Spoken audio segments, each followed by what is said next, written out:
Am I the a-hole for not letting my husband use my airline credit for a coworker? Update 3 years later. Original post. My husband and I got married 2 years ago during the middle of the COVID lockdown. We were supposed to go to France and Germany for our honeymoon. We saved for the tickets and, to be honest, I paid for most of them. This is a second marriage for both of us, both 43, and our finances have stayed separate for the most part due to my insistence. We have tried to go on our honeymoon 3 times, but lockdowns or illnesses have kept us stateside. My husband is very well traveled, and I haven't been to many places. I have tried to talk to him about using the credit to go somewhere in the States, but he insists we wait. He is stingy with money, and I have paid the majority of every trip we've taken, which has mostly been with my children. He has made me feel really bad about wanting to change the plans, because he says it's giving up on our honeymoon. I haven't been anywhere, and even just going to a coast would be amazing. Today when I got home from work, he said he had a coworker, 25 female, who is stuck in Florida on vacation due to the recent flood. He said her car was totaled and she had no way to get back to work. He offered to fly her back using our credit. I was dumbfounded. I asked if we would be paid back, and he shrugged and said he doesn't feel like she needs to because she's going to an RN school. I'm an RN, and I work hard for every dime I make working in the ICU. He didn't ask me to use the credit. He assumed I would be fine with it. It only came up in conversation about how crazy his day was. Am I the a-hole for saying no to using the credit on a coworker? Am I the a-hole for feeling like he cared more for this woman than me? Now for the comments before reading the update. Not the a-hole. Your husband is, though. That's airline credits for you and your family, not for some random person your husband happened to work with. Why is this coworker being stranded in Florida any of his business? If he's so worried about the coworker, he can pay for the flight with his money. Because husband wants to play hero, so he might have a chance to get into her knickers.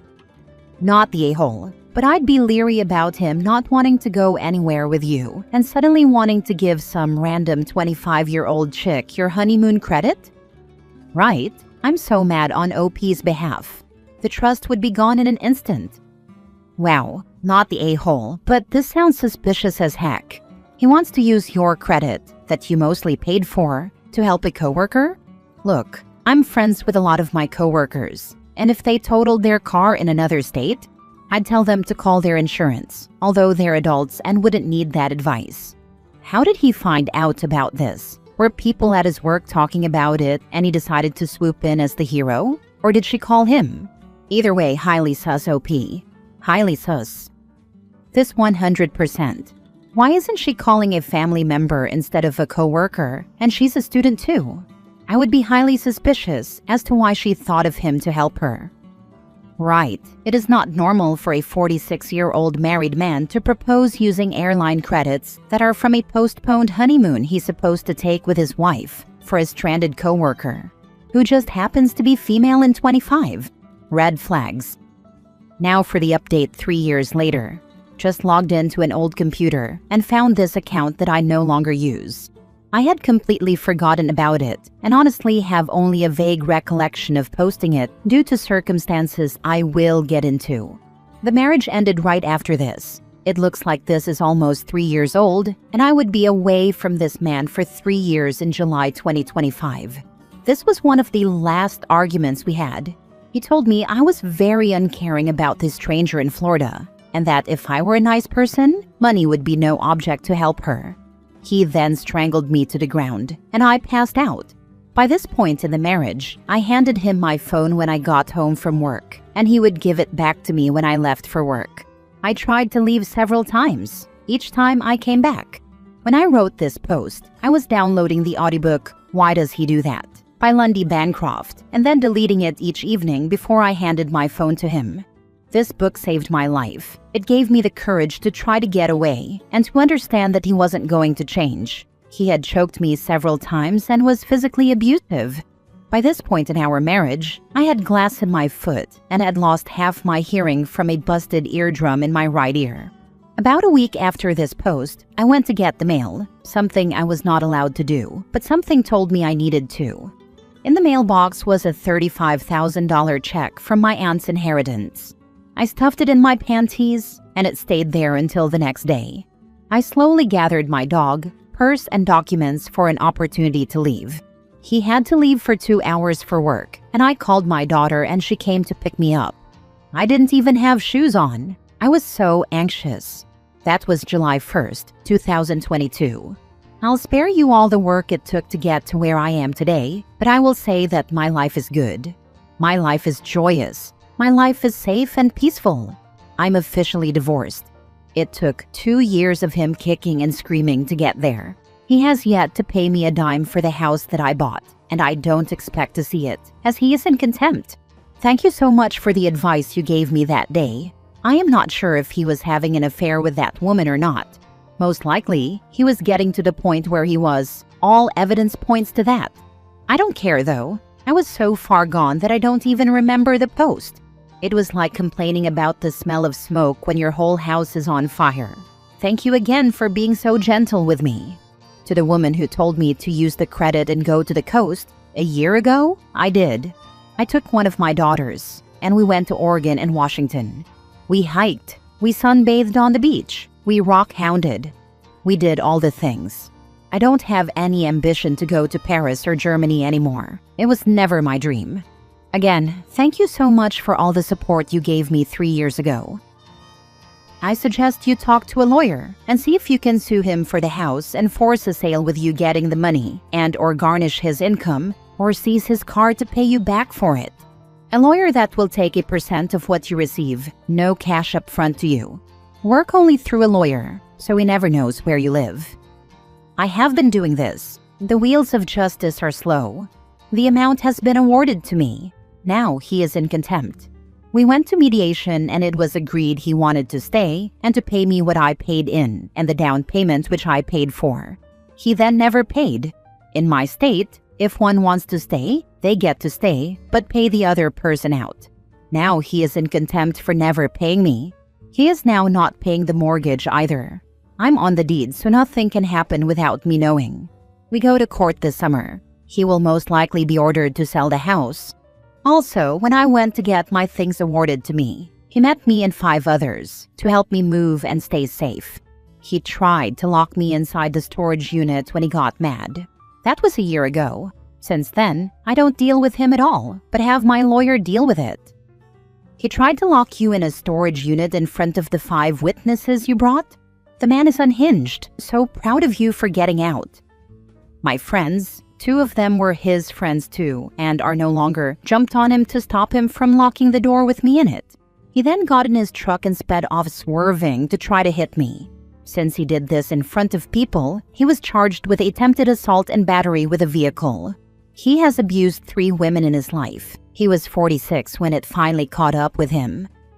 Oh, honey, you are a badass. God bless your dear late auntie for knowing you needed a hand to GTFO ASAP.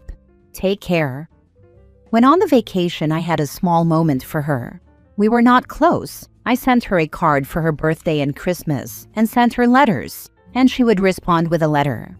I realize now I was almost all she had. She didn't have kids, and her husband died 20 years before she did. She saved my life.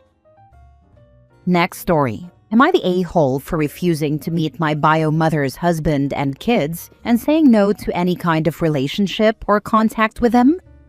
I, 17 male, was raised by my dad. My bio mother wasn't ready or whatever and gave me to dad to raise at birth. She lived about an hour from us, so I saw her around, but she never talked to me. When I was little, I would try to wave or speak to her and she didn't want to know. Eventually, I stopped seeing her as anything to me. Her parents were a different thing, and they had to be kept from me because they tried taking me from my dad and tried to make bio raise me, even though she didn't want me.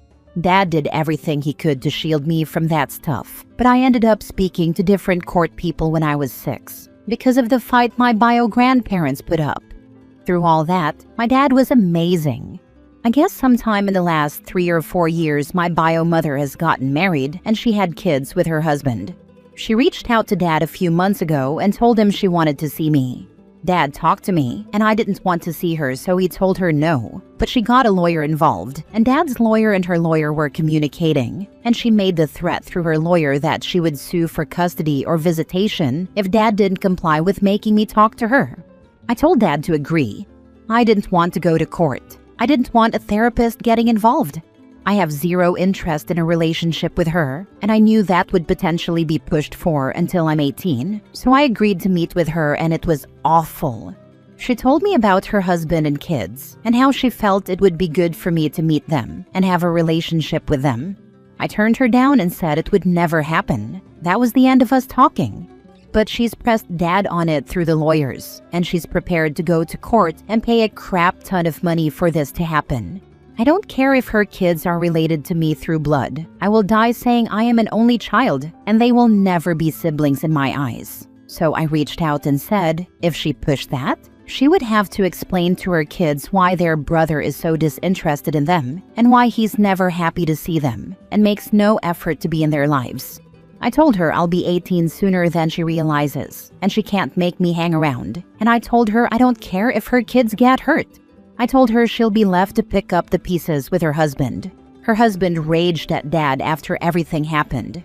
My bio mother backed down after I made the threat to not care about her kids' feelings. Her husband thinks badly of me for saying it. He's being an ass to Dad over it, and Dad blocked his number, but he has access to my bio's number.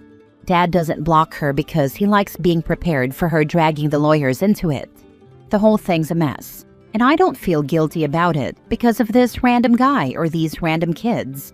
I don't care about the kids being blood. I don't even care if she turns into a crappy mother to them someday and they want to bond with me over it. We're not family, but I know Dad's dealing with the reaction to it, and I do feel bad about that. He doesn't say it bothers him, but he's finding it harder to keep what's going on from me. So I wanted to ask, am I the a-hole? Not the a-hole. Your dad is amazing, though. I think you're doing the right thing. Just let your dad know how much you appreciate him standing up for you all these years. Your mother and her husband can kick rocks.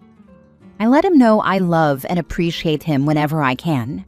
I celebrate him for Mother's Day and Father's Day every year. You are a good one, kid, and you told your mom exactly what I would have. If they push, go once and make sure you are a wrecking ball in that house. Spill everything, so they will never want you back. Not the a-hole. Tell her let's go to court. We will ask for 17 years of back child support. See how fast she loses your number. This, she obviously has money. And no sane judge would force a 17-year-old into anything with a mother that hasn't cared until now, and her unstable family. As someone in a similar position, you are certainly not the a-hole. This is your choice free of judgment or comment. At least you were upfront about your intentions. Thank you. I wanted to leave no room for doubt. Not the a-hole. I thought at your age you could decide who you live with, and decide if you even want to see your mother or not. I say let her pay her lawyers and spend all that money. No need for your dad to worry about it, unless he wants to ask for back child support. He might not even need a lawyer for that claim to be heard, though. They can force me to go to therapy with her. It's happened in a bunch of custody cases where we live and close to it. That's what I don't want to have happen. Last story. Am I the a-hole for how I joked about 2 women I matched with recently, only wanting me after they had kids? For context, I'm a 35-year-old guy. In the last few weeks, I matched with 2 different women from my past. One I asked out when I was in college, and she rejected me. Another I asked out a few years later. She also rejected me. I didn't recognize the first one at first, as she looks dramatically different over a decade later, but we got to talking and she seemed interested in meeting up. After a few days, she mentioned that she had a daughter and asked if that would be a problem. I don't want kids or to be a stepfather, so I told her it was a deal breaker. She was understanding, and we stopped talking. Then a few days later, I matched with the second woman. I recognized her and thought it might be a chance to make up for a past rejection. A few messages in, she mentioned she had a son and was recently divorced. She was less understanding and was really unkind in telling me what she thought of me for not wanting to date a woman with a child. She told me she's glad she turned me down years ago because I was a loser. Ouch. The reason I think I might be an a-hole is that when I was hanging out with my family last night, I was mentioning these two women, and I made a comment along the lines of, why the heck are these women waiting until they have a kid to be interested in dating me? Am I only attractive when I'm a potential stepdaddy? My sister got upset, and I sort of see why. She has a kid from a previous relationship, and her fiancé has been a fantastic father figure for my nephew. Her son's father is a deadbeat and is rarely in his life, so her fiancé is more of a father to him than his biological one. She says I'm being a dickhead for accusing these women of trying to use me as a stepfather for their kids, but I don't think that's what's happening. I was just making a joke out of frustration at trying to date as a 35-year-old man who doesn't want kids, or to date someone who has them. Am I the a-hole here? Now that you've added it to your dating profile, you are not the a-hole. And if you truly don't want kids, then you are doing the right thing by not dating single moms from the get-go. Way too many kids are traumatized by their parents' significant others, dating people who treat them poorly or who ignore them entirely. Or equally as bad, mom is a crap show and you fall in love with the kids, and you're a better parent to them than either of their actual parents. And then when the inevitable breakup happens, having to break up with the kids is just awful for both you and them. My last girl's kid was begging me not to go. Man, that was just heart-wrenching. If your ex's kid was begging you not to leave, it speaks volumes. They obviously wanted you around and looked up to you. It is better to have loved and lost than never to have loved at all. You're not the a-hole. I have a kid, and even I can see the humor in what you're saying. Because the two things these women have in common is that you asked them out and got rejected, and they now have kids and are interested in you. I almost see it as you kind of making fun of yourself rather than the women. My partner and I have a similar sense of humor and poke fun at ourselves. Your sister was overreacting in my opinion, but her reaction would be valid if you were making a comment about her personally and in a negative way. Maybe read the room and see who is in the audience with certain jokes. Her fiancé is a wonderful man, and my sister in no way is just using him as replacement for her POS ex. He just happens to be great with my nephew and treats him as his own. I've made it clear that not only were these women most likely not trying to use me, I also made it clear I know she isn't using her fiancé. The joke was made out of frustration, and I tried to use humor in a way that clearly backfired on me.